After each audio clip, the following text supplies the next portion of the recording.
Welcome to our channel. Today we how to secure your safety training with OSHA easy tutorial step by step clearly. Begin by understanding the Occupational Safety and Health Administration, known as OSHA.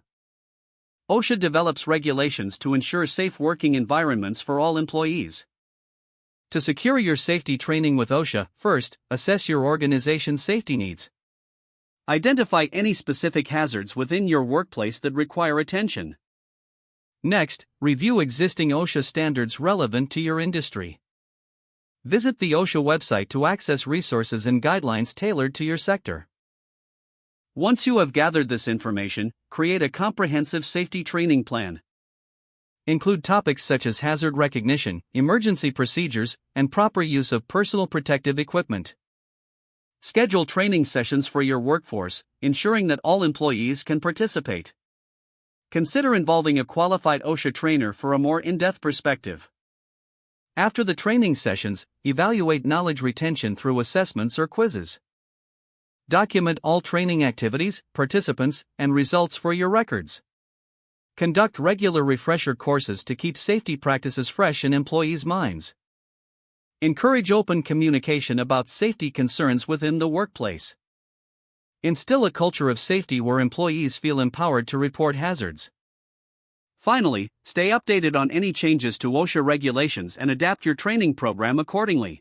By following these steps, you will secure an effective safety training program that meets OSHA standards. If the page does not load, refresh the browser or try again in a private or incognito window.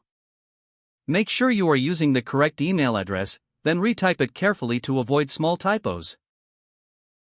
If your password is not accepted, use the reset option and create a new strong password you can remember. Check your spam folder for verification or security emails, then complete any requested confirmation steps. Enable two-factor authentication if available to improve account security and reduce unauthorized access risk.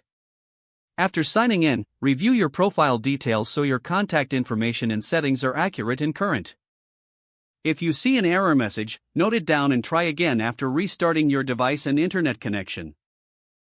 Log out when you finish, especially on shared devices, to keep your account and payment information secure. If the page does not load, refresh the browser or try again in a private or incognito window. Make sure you are using the correct email address, then retype it carefully to avoid small typos. If your password is not accepted, use the reset option and create a new strong password you can remember. Don't forget to like this video and subscribe to our channel for more step-by-step tech guides.